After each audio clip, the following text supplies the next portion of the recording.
Welcome to the Mindset Game podcast. I'm Vered Kogan, your host, and I'm incredibly excited and grateful to introduce Susan Drumm to you today. Susan is on a mission to inspire and guide leaders to heal what holds them back and to help them develop the capacity and mindset to lead in today's increasingly disruptive environment. She has personally coached billionaire CEOs, high-profile political figures, prominent Fortune 100 executive teams, as well as incredible entrepreneurs that set out to disrupt the marketplace. Susan is the CEO and Chief Empowerment Officer at Meritage Leadership, her firm. And she's also the host of an incredible podcast and YouTube channel that I invite you to check out. It's called the Enlightened Executive, where she interviews founders and CEOs on the most cutting-edge programs, assessments, apps, techniques, all kinds of good stuff in both personal and leadership effectiveness. She is an incredibly gifted human being. She has graduate degrees from Harvard Law School, Carnegie Mellon University, and the London Academy of Music and Dramatic Art.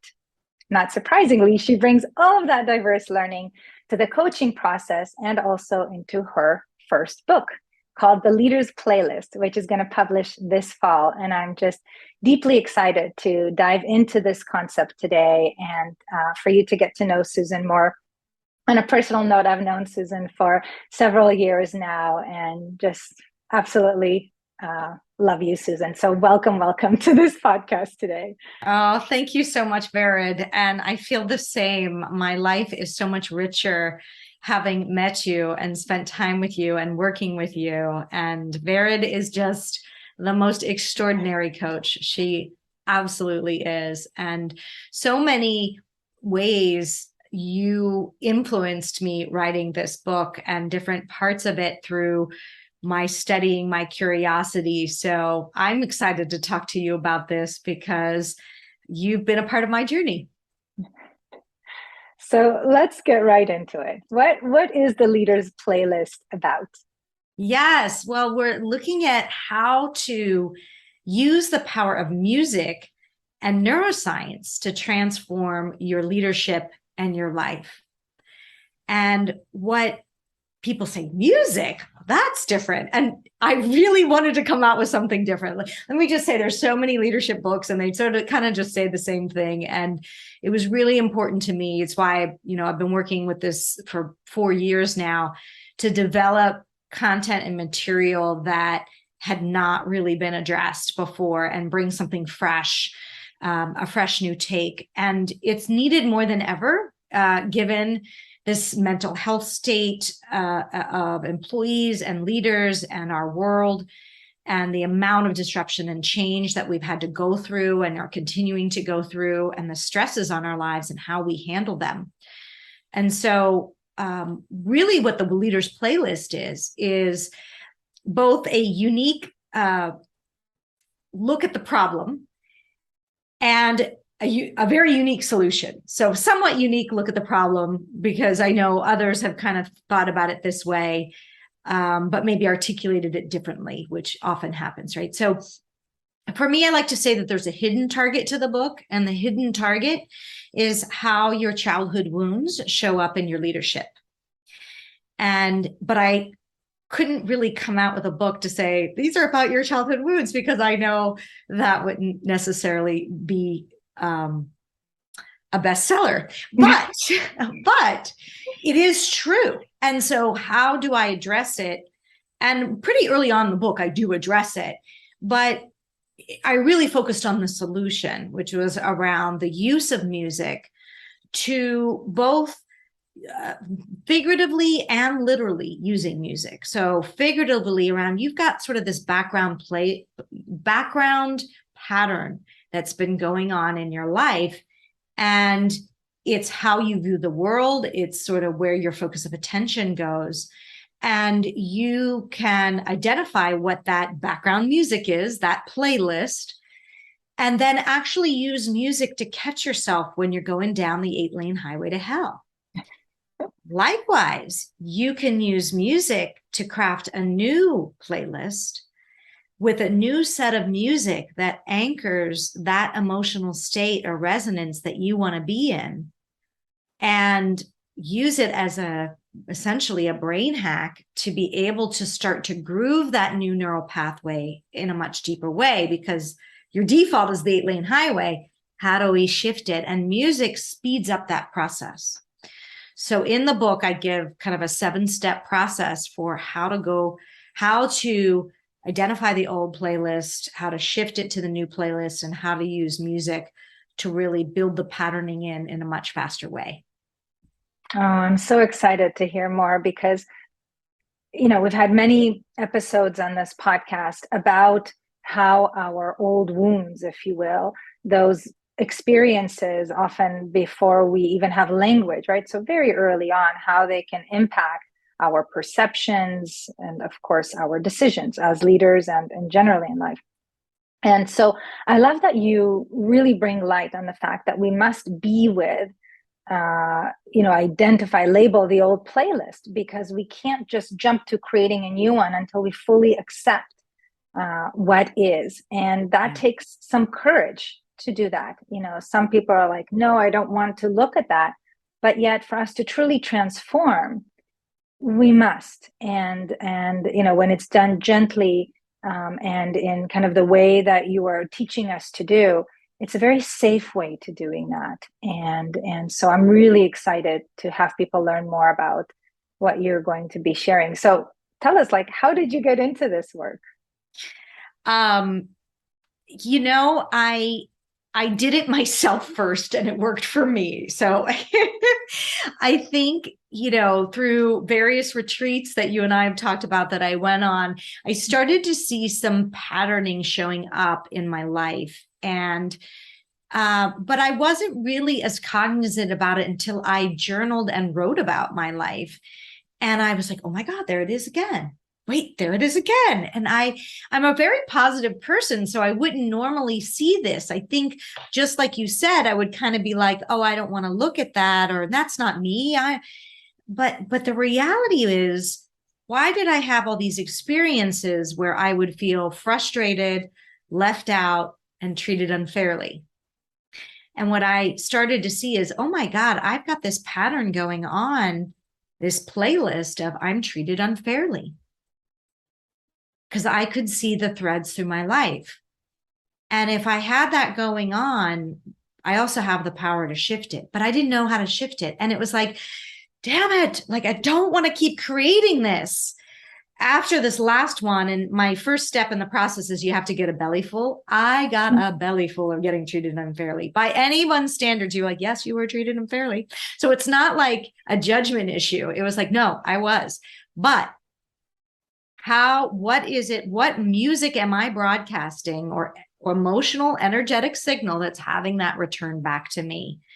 I've got to get a grip on shifting that. And when I was in the moments of despair, it was mostly over relationship betrayal. I couldn't break out of that feeling. And it's not to say those feelings are good and important to know, but when I was stuck in it, like that, that song that you can't get out of your head, and you're just like, oh, stop, don't play that song. Right? That's how I felt. And I started saying, well, then I just got to put different music on, right? And I created a playlist called My Empowerment Playlist. And it was all songs that had me feel like a badass. Like I was just, and that the world reflected back to me everything that it would come to me versus treating me unfairly. And so this phrase, of course, from Abraham Hicks, everything is working out for me, was the energetic feeling I wanted to create with the music. And I would play this in the morning when I got up. I would play this every time I went hiking. Anytime also I would feel myself going down the dark path of resentment that I had from this last event. I'm like, oh, nope, let's put on 24 Karat Magic by Bruno Mars, because that thing will shift me like nobody else. And I think it was through the healing journey that accelerated for me, that I was like, there's something here. And I got really curious about the impact of music on the brain and started to study that. And I've always been interested in shifting state because I have an acting background, and that's what we learn as actors, is how to shift state, right? So all this piece comes together in this way, and it's so beautifully designed, right? Now that I can see it, because everything is working out for me now. So long beautiful. answer to your question, but oh, it's perfect, because I imagine people listening have their own program or playlist, and some might not yet even be conscious of it, yet it's playing and it's being projected out as events in their life, right? The bellyful effect, right? And so the curiosity that it requires to be, whether it's from journaling or from conversations, to be like, what is that story that I'm telling myself over and over again? And because when we can identify and label that narrative and just be curious about it, rather than kind of like wanting to squash it, right? But just kind of being like, there it is again, right? That's the beginning of the transformation. And so I think that what's beautiful about the work that you bring into the world, and specifically with this book, is the how, because there are many books out there, programs that will get you to become conscious of the unconscious, but very few that actually guide you through a simple, practical process to actually begin to shift some of that energy. And so would you be willing to share with us a little bit about that process, the steps? Yeah. Well, I think the first step is when I say you have to have a belly full, because until you're willing to look at this, it's harder work to some degree to like look at this aspect of that's been playing out in your life. And often I say a good place to start is just looking where you're feeling like you're bumping your head up against a ceiling. Like you can't seem to break through, and then just start to get clear on like, what are the emotions that you're feeling when you connect to that? And then what are you saying to yourself about that problem?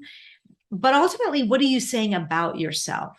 Like, that's the key, and these I am statements, right? And sort of start to get clear of, well, where else has this shown up in my life? So that's another step, is we first sort of start to get a sense of the patterning. And a lot of times it can be helpful to look at what's going on today. Where do you feel stuck? And let's see where else in your life you felt like that. Is this a brand new one? Chances are it's not. Like, that's my reality. It could be. But what I've found in working with clients is most likely it's actually showed up before. So then we kind of talk about, well, where else did it show up? What parts of your life did it show up? And what meaning did you give that? And ultimately, what meaning did you make it mean about you? And that's kind of the first thing. So we get that playlist title, and then we start to look at, well, what music represents that to you? Like, what's a song or a couple of songs? But sometimes I like to say you want an anchor song. What's an anchor song that represents that to you? That feeling. And the reason you want this is so that you can catch, again, like I said, you can catch yourself. And so you kind of get clear on what that old playlist is. And I think the more you can bifurcate that. And then I outline in the book a bunch of different ways to sort of come up with the new playlist title, but that's the shifting of what message would you have wanted to hear as a child to what's the opposite of the playlist. Or what do you really want to be feeling? And then you select music that brings that energetic state, that emotional state to bear. So in the book, I outline 9 different leaders' examples of their journey and their old playlist and their new playlist and how the music impacted them. And once you're kind of doing that, the last step, once you've built that out, then it's about, let's create a plan for how you're going to integrate the music into your life so that it becomes that practice, that habit forming of you being in that emotional state. And we create that plan. And then once you start seeing the shift, I think the last step is just really important. What do you want to get more committed to out in the world? What's the meaningful mission that your life is really about? Because to me, that is like a whole new platform to stand on. And so you go from a bellyful to a meaningful mission in the process. Wow. And I think it's really helpful for you to have shared these kind of 9 stories and playlists, because I sense that most everybody reading the book could relate to one, especially to one of those 9. Because I know also from being familiar with the work that you do in organizations is that you're highly trained in the Enneagram. Yes, yes. How does that fit into this work? Yes, I do mention it in the book, and there's some linkages, but it's not a 1-for-1. So I really took it from, here's the common theme that I'm hearing, the 9 most common playlists. Some of them, if you know the Enneagram well, you could see a linkage. Some of them aren't quite as direct.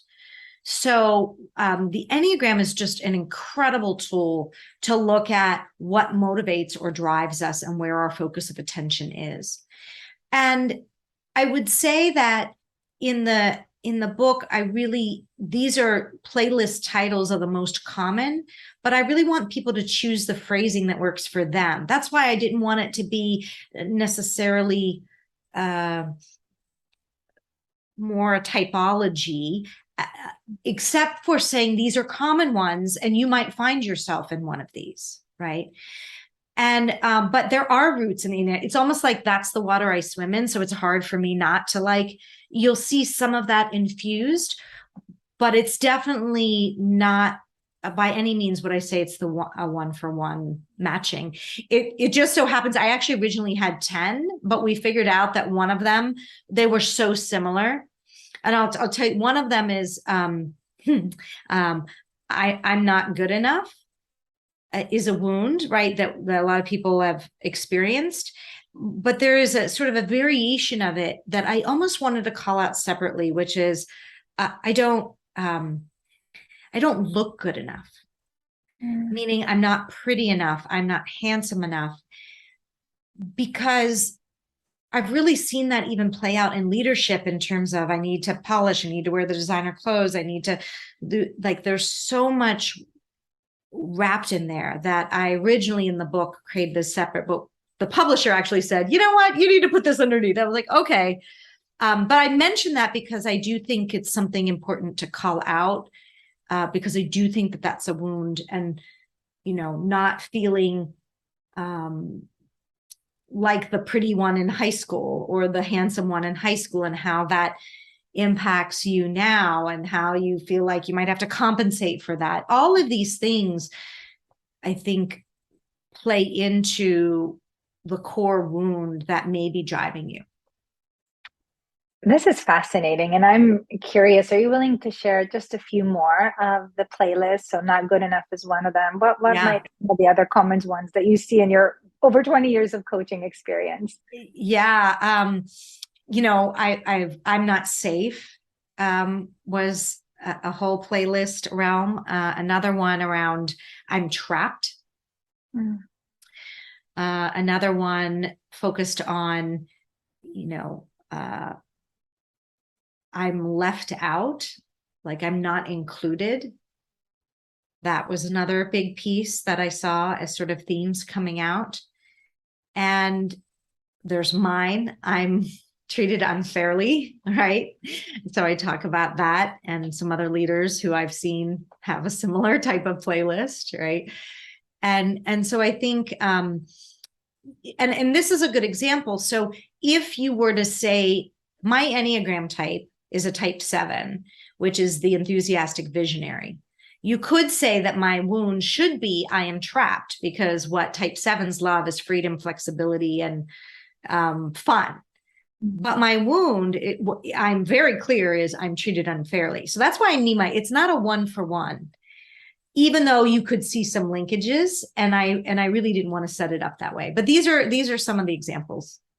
Wow. Wow. Thank you.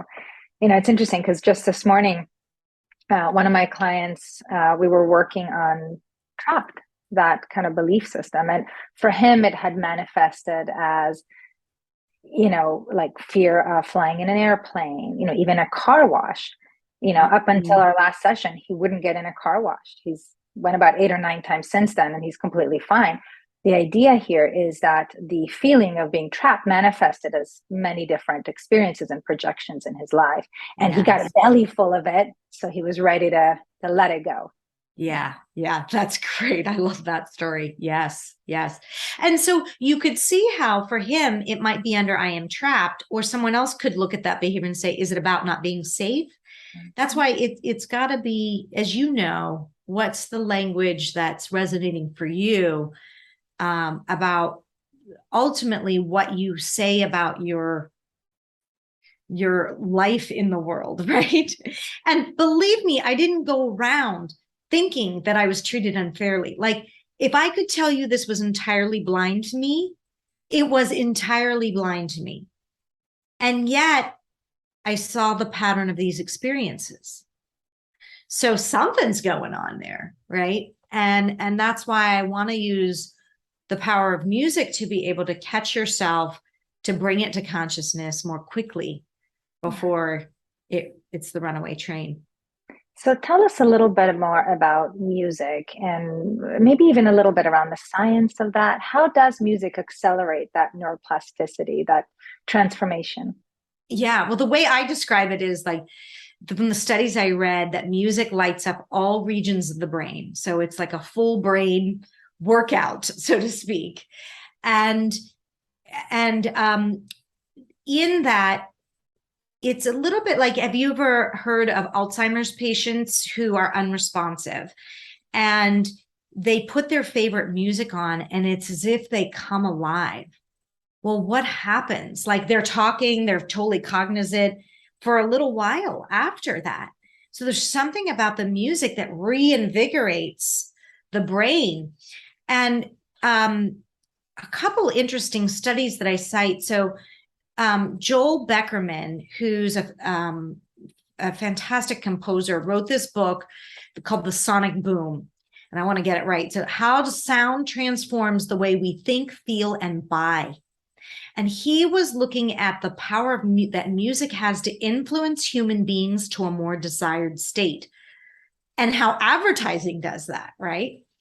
So, and what he writes is sound has a surprisingly powerful influence on us, on our decisions, on our opinions, our actions in ways we may not even notice. And so War's like, well, God, if advertisers kind of already know this because he gets hired to do this work, why can't we use this to our benefit? And there was another study that was done where they looked at the effect of playing different music on worker productivity. And what they found is, based on the music, they could control how productive workers were, which is a little scary, right? That's incredible.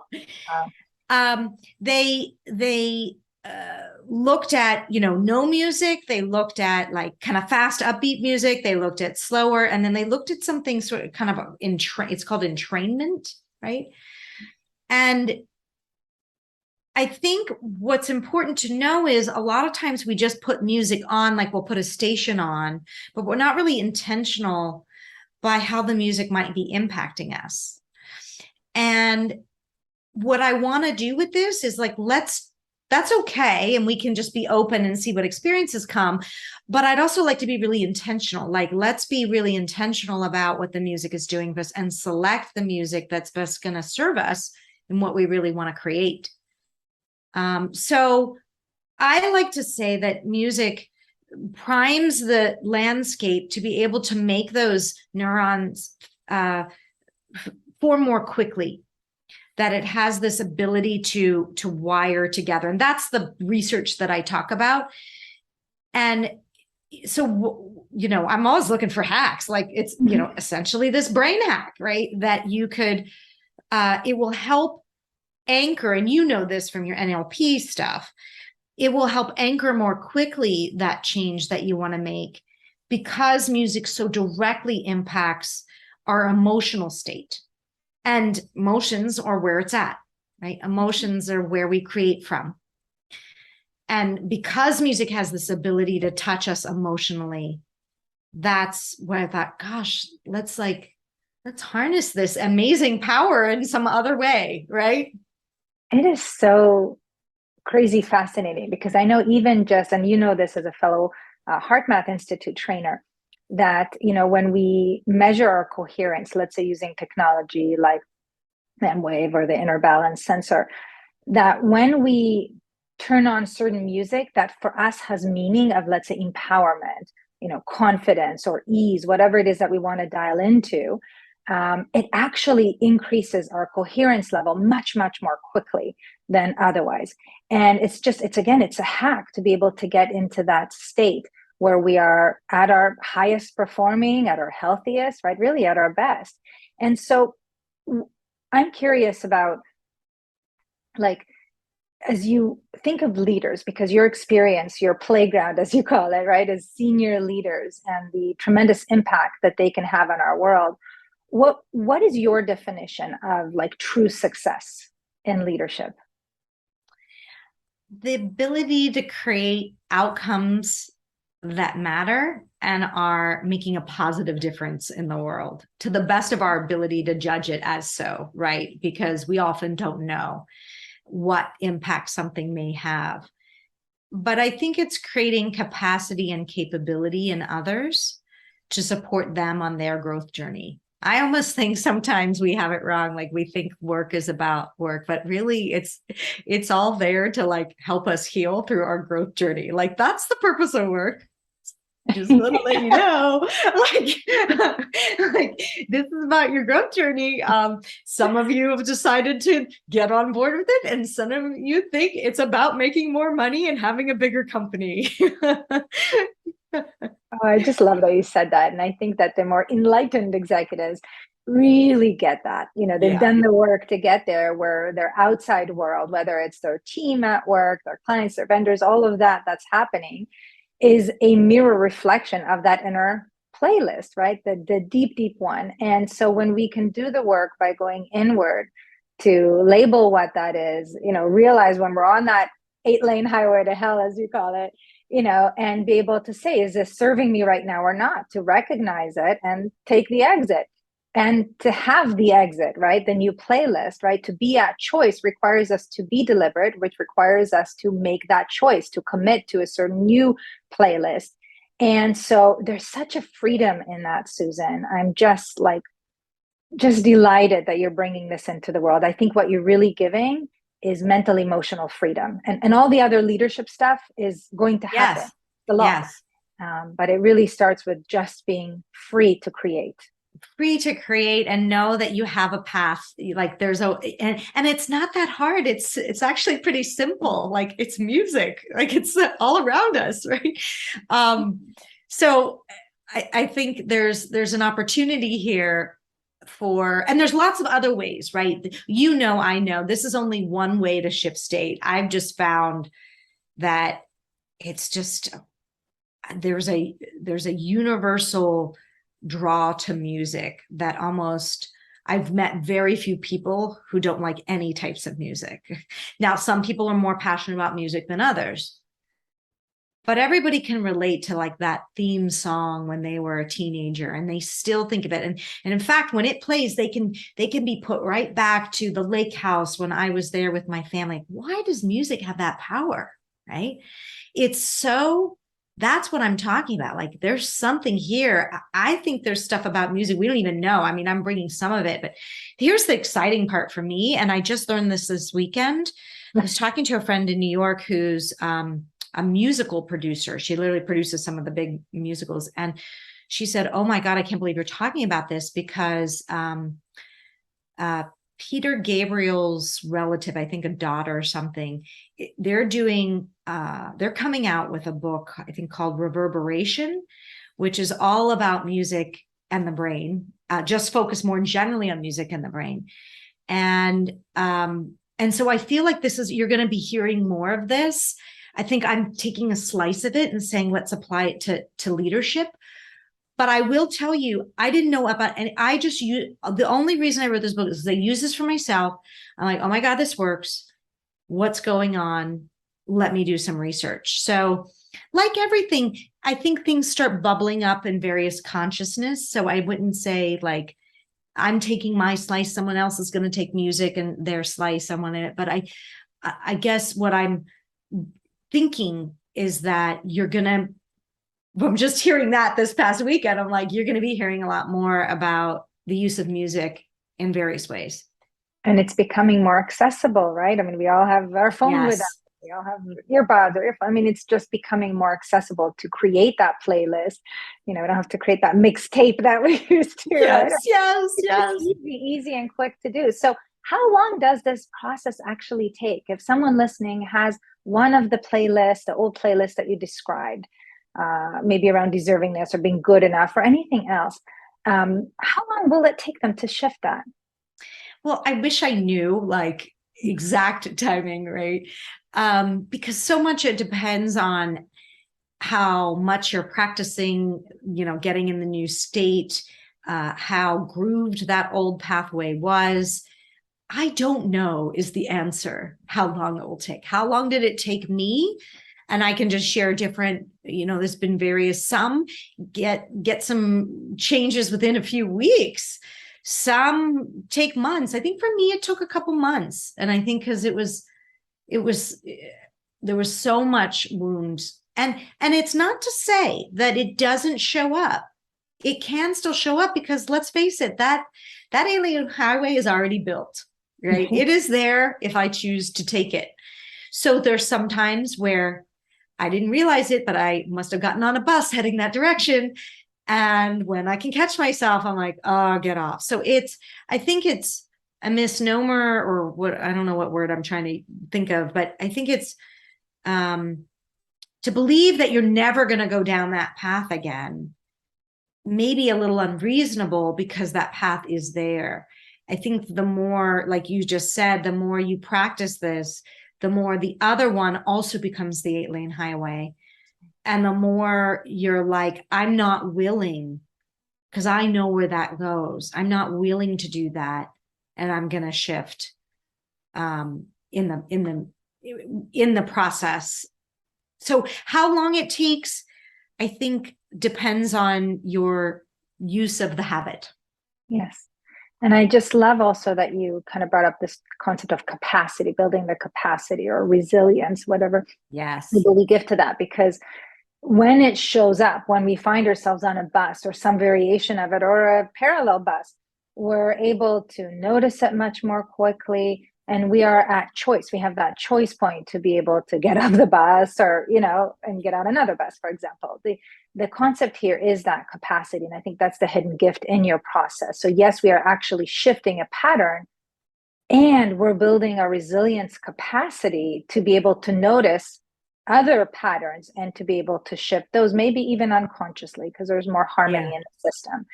And just a quick story. So around music, as I was kind of getting familiar, beginning to read your book, I remembered how there is a song or a series of songs, but one in particular that I listen to regularly. And it's the song from the movie Flashdance.